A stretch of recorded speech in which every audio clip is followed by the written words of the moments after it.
to economics, currency exchange rates, understanding equilibrium value চ্যাপ্টারটা পড়ছি।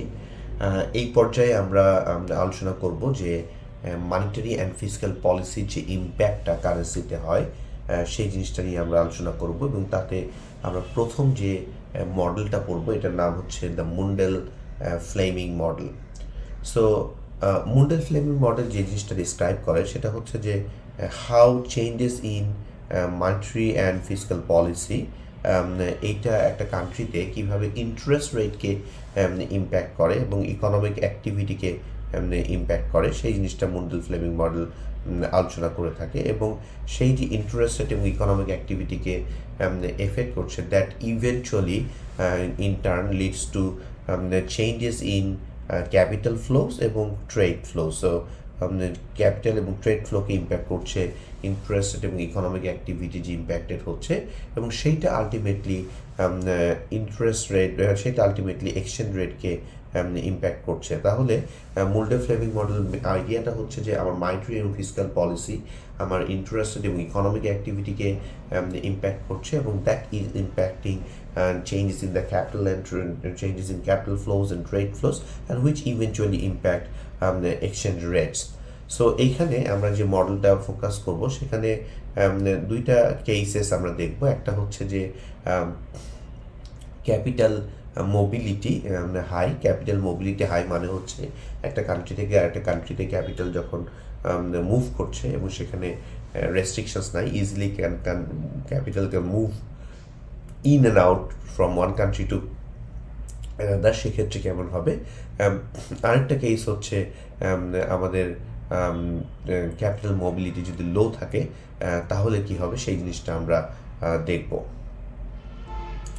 So according to this model expansionary monetary policy যদি হয়, so একটা country যদি এক্সপ্যানশনারি মনিটারি পলিসি ফলো করে so that effects growth. এবং expansionary monetary policy হলে যে জিনিসটা হয় সেটা হচ্ছে আমার ইন্টারেস্ট রেট কমে যায় এবং তাতে করে আমার ইনভেস্টমেন্ট এবং কনসামশন স্পেন্ডিং বেড়ে যায়। সো ওয়ান থিং হচ্ছে যে আমার এক্সপ্যানশনারি মনিটারি পলিসির কারণে গ্রোথ ইম্প্যাক্টেড হচ্ছে অ্যান্ড উই নো যে মানি সাপ্লাই যদি বেড়ে যায় তাহলে ইন্টারেস্ট রেট কমে এবং ইন্টারেস্ট রেট কমে গেলে ইনভেস্টমেন্ট বাড়বে এবং কনসামশন স্পেন্ডিং বেড়ে যাবে।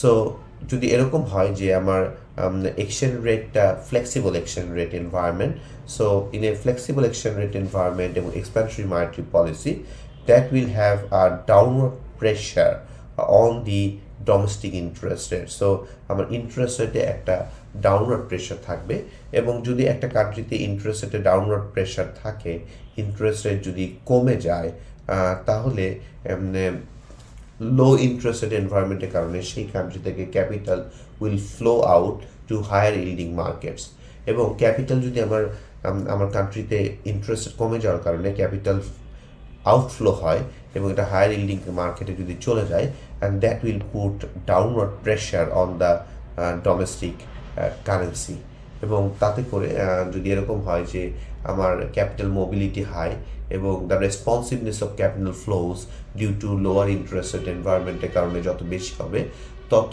The depreciation of the currency তত বেশি হবে। সো দ্যাট উইল হ্যাপেন যদি আমার মনিটারি পলিসি এক্সপ্যানশনারি হয়।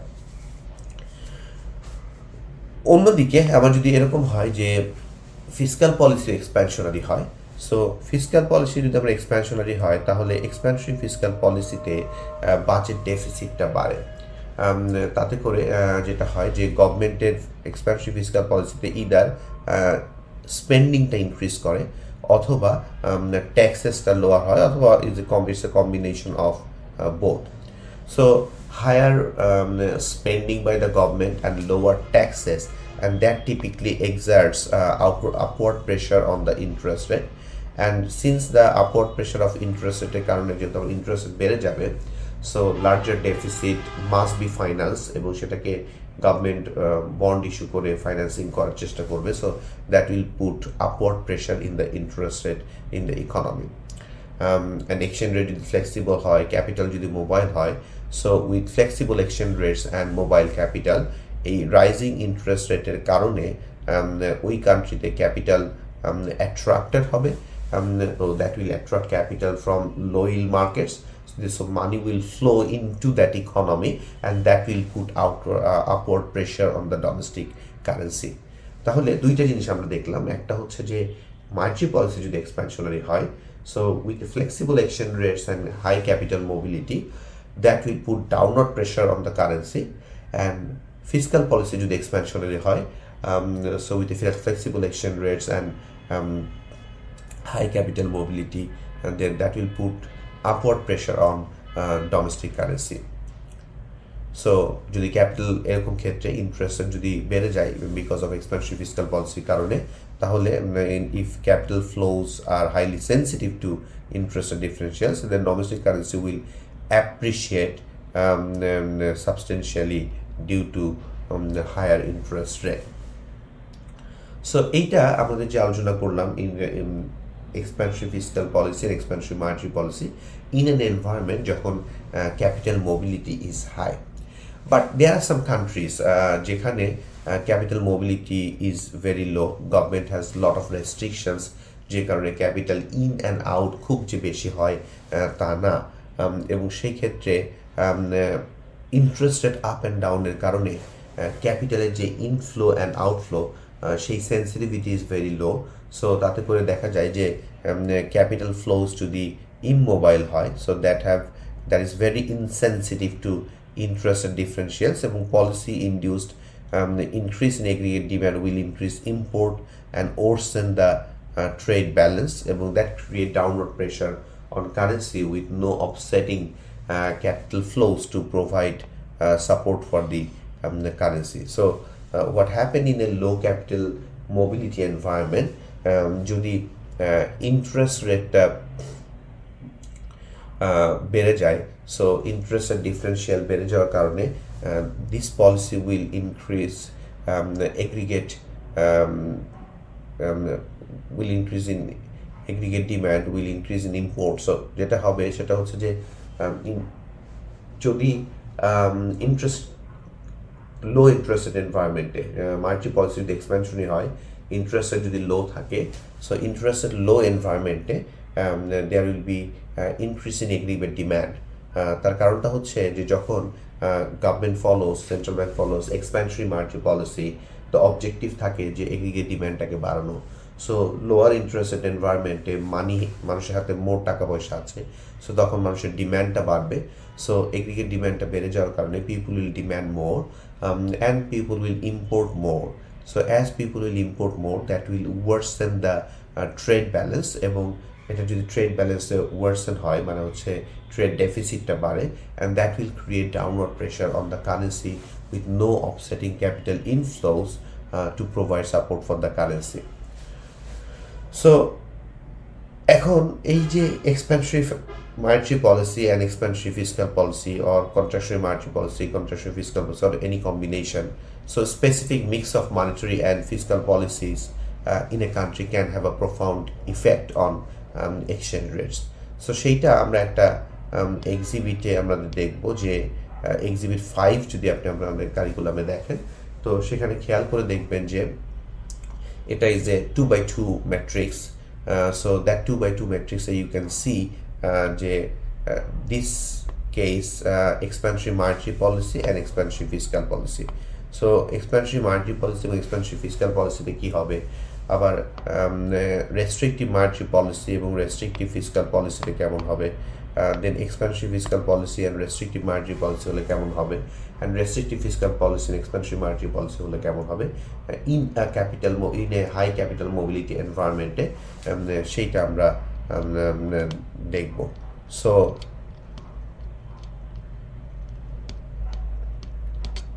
this one is related to low capital mobility environment, but high capital mobility environment আমরা দেখতে পারি। সো ফার্স্ট আমরা দেখব যে যদি ক্যাপিটাল মোবিলিটি লো হয় তাহলে কেসটা কেমন হবে। তো ক্যাপিটাল মোবিলিটি যদি লো হয় এবং আমার ফিসকাল পলিসি যদি আমার এক্সপ্যানশনারি হয়, সো ফিসকাল পলিসি যদি আমার এক্সপ্যানশনারি হয় অ্যান্ড মার্জি পলিসিও যদি এক্সপ্যানশনারি হয়, সো এক্সপ্যানশনারি পলিসি যদি আমার এক্সপ্যানশনারি মার্জি পলিসি এনভায়রনমেন্টে যে ঘটনাটা ঘটবে সেটা হচ্ছে যে due to expansionary monetary policy environment আমার ইন্টারেস্ট রেট লো থাকবে, অ্যান্ড লো ইন্টারেস্ট রেট এনভায়রনমেন্টে মানুষের এগ্রিগেট ডিম্যান্ডটা বাড়বে, এবং এগ্রিগেট ডিম্যান্ডটা যদি বাড়ে সেই ক্ষেত্রে যেটা হবে সেটা হচ্ছে যে people will demand more, import more, trade balance negative হবে, ট্রেড ডেফিসিট বাড়বে, এবং domestic currency will depreciate due to high trade deficit and current account deficit, and which will not be offset by inflow of foreign capital. Expansion fiscal policy হলে যে ঘটনাটা ঘটবে, expansion fiscal পলিসিতে যেহেতু government will spend more, so aggregate ডিম্যান্ডটা বাড়বে, and that will, তার মানে হচ্ছে গভর্নমেন্টের বাজেট ডেফিসিট হবে, অ্যান্ড গভর্নমেন্টের বাজেট ডেফিসিট যদি হয় that will in turn effect the trade balance as well, trade ব্যালেন্সটাও নেগেটিভ হয়, কারেন্ট অ্যাকাউন্ট ডেফিসিট হয়, এবং that will induce domestic currency depreciation হবে। অ্যান্ড এই সেম জিনিসটা অপোজিট হবে যদি মনিটারি পলিসিটা রেস্ট্রিকটিভ হয় এবং ফিসক্যাল পলিসিটা রেস্ট্রিকটিভ হয়। সো মনিটারি পলিসি রেস্ট্রিকটিভ হলে সেটা ইন্টারেস্ট বাড়বে এবং একদিকে ডিম্যান্ডে একটা নেগেটিভ ইম্প্যাক্ট পড়বে, ইনভেস্টমেন্ট লোয়ার হবে, কনসামশন লোয়ার হবে, সো ইম্পোর্ট কমে যাবে, এবং due to reduced import trade ডেফিসিটটা কমবে অর সারপ্লাস হবে, এবং কারেন্ট অ্যাকাউন্ট ডেফিসিটটা কমবে বা সারপ্লাস হবে, এবং that will put upward pressure on domestic currency, so domestic currency will appreciate. Similarly, যদি রেস্ট্রিক্টিভ ফিসক্যাল পলিসি হয়, সো রেস্ট্রিক্টিভ ফিসক্যাল পলিসির কারণে গভর্নমেন্ট বাজেট ডেফিসিটটা কমবে, sometimes it will be surplus, এবং তাতে করে ট্রেড ব্যালেন্সটা বাড়বে, ট্রেড ডেফিসিটটা কমে যাবে বা ট্রেড সারপ্লাস হবে, উইচ উইল ইভেন্চুয়ালি কারেন্ট অ্যাকাউন্টে পজিটিভ ইম্প্যাক্ট পড়বে, এবং that will impact the domestic currency positively, so domestic currency will appreciate. So আমরা দেখলাম যে expansion fiscal policy, expansion monetary policy কম্বিনেশনে domestic currency depreciates, and restrictive monetary policy and restrictive fiscal policy এই কম্বিনেশনে domestic currency appreciates. So what will happen যদি expansion fiscal policy হয় কিন্তু monetary policy restrictive? So expansion fiscal পলিসির কারণে কারেন্সিতে একটা downward pressure কাজ করবে, কিন্তু রেস্ট্রিক্টিভ মনিটারি পলিসিতে কারেন্সিতে একটা আপওয়ার্ড প্রেশার কাজ করবে, সো একটাকে কাইন্ড অফ অফসেট করবে। সো এক্স্যাক্টলি কী হবে সেটা বলা যাচ্ছে না, যে কারণে বলা হচ্ছে ইনডিটারমিনেট, এটাকে ডিটারমিন করা যাচ্ছে না। সিমিলারলি এক্সপ্যানশন মনিটারি পলিসির কারণে কারেন্সিতে একটা ডাউনওয়ার্ড প্রেশার আসবে, এবং রেস্ট্রিক্টিভ ফিসক্যাল পলিসির কারণে কারেন্সিতে একটা আপওয়ার্ড প্রেশার আসবে, এবং সেটা কারণেও কেমন হবে সেটা বলা যাচ্ছে না। So that's why it's called indeterminate. So this is the environment যদি ক্যাপিটাল মোবিলিটি লো হয়। ক্যাপিটাল মোবিলিটি যদি হাই হতো, so in case of high capital mobility, আমরা যদি এই সেম এক্সিবিটটাকে হাই ক্যাপিটাল মোবিলিটি কেসটা দেখি, সো হাই ক্যাপিটাল মোবিলিটিতে ঘটনা আবার একটু ডিফারেন্ট হবে।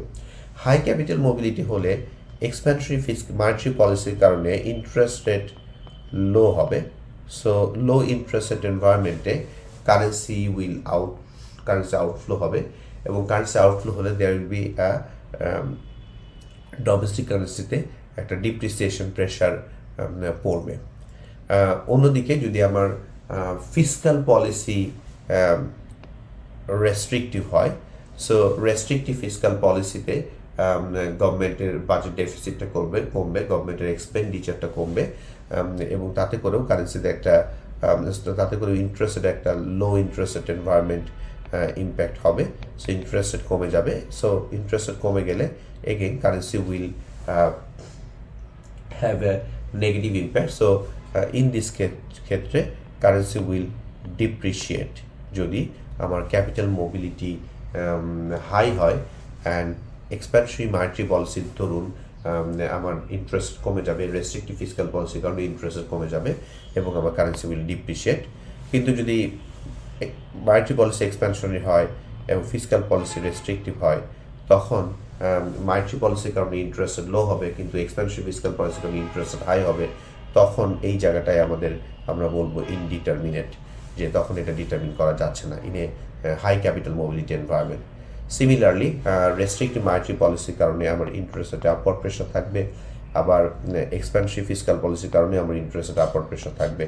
সো যখন রেস্ট্রিক্টিভ মনিটারি পলিসি হবে এবং এক্সপ্যানশনারি ফিসক্যাল পলিসি হবে, তখন ইন্টারেস্টে একটা আপওয়ার্ড প্রেশার থাকবে, এবং that will induce capital, that will attract capital from outside, এবং ক্যাপিটাল ইনফ্লোর কারণে আমার কারেন্সি অ্যাপ্রিসিয়েট করবে in a high capital mobility environment.